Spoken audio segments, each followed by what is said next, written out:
ವಿದ್ಯಾರ್ಥಿಗಳಿಂದ ವಸೂಲಿ ಮಾಡ್ತಿದ್ದಾರಲ್ಲ. ಅಲ್ಲ, JDS ಅವರು BJP ಅವರು ಎಲ್ಲ ಭಾಗ್ಯಗಳನ್ನು ತಗೊಳ್ತಾ ಇದ್ದಾರಲ್ಲ, ಅದ್ರ ಬಗ್ಗೆ ಚರ್ಚೆ ಮಾಡಕ್ಕೆ ಹೇಳಿ ಬಂದು. ಅಲ್ಲ ರೀ, ನಾನೇನು ಹೇಳ್ತಾ ಇದ್ದೀನಿ ನಿಮಗೆ, ನಾನೇನು ಹೇಳಿದೆ ನಿಮಗೆ? ಭಾಗ್ಯ 2,000 ರೂಪಾಯಿ ಫ್ರೀ ಕರೆಂಟ್ ಎಲ್ಲ ಕೊಡ್ತಾ ಇದ್ದಾರಲ್ಲ, ಅದ್ರ ಬಗ್ಗೆ ಮಾತಾಡೋಕ್ಕೆ ಹೇಳಿ.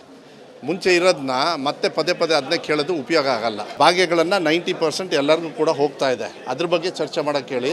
ಹೆಚ್ಚು ಏನಾದ್ರು ಇದ್ರೆ ವಿಧಾನಸೌಧದಲ್ಲಿ ಚರ್ಚೆ ಮಾಡೋಕ್ಕೆ ಹೇಳಿ. ಅವ್ರದ್ದಲ್ಲ ಸರ್, ಸರ್ಕಾರ ಈಗ 50 ರೂಪಾಯಿ ರೀ, ನಾನೇನಂತ ಇದ್ದೀನಿ, ಮುಂಚೆ ಇರೋ ಕಾನೂನನ್ನ ಕಂಟಿನ್ಯೂ ಮಾಡ್ತಾ ಇರೋದು, ಏನು ಹೊಸದಾಗಿ ಏನು ಮಾಡ್ತಾ ಇಲ್ಲ. ನೀವು ಫಸ್ಟ್ ಅರ್ಥ ಮಾಡ್ಕೊಳ್ಳಿ. ಅವ್ರು ಕೇಳಿರೋ ಪ್ರಶ್ನೆನ ನನಗೆ ಕೇಳಬೇಡಿ.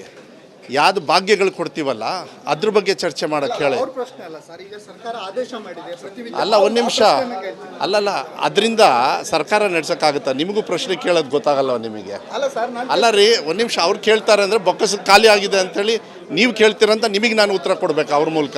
ಉತ್ತರ ಕೊಡಬೇಡಿ ಸರ್. ರೀ, ಅವ್ರಿಗೆ ಕೊಡೋ ಅವಶ್ಯಕತೆ ಇಲ್ಲ.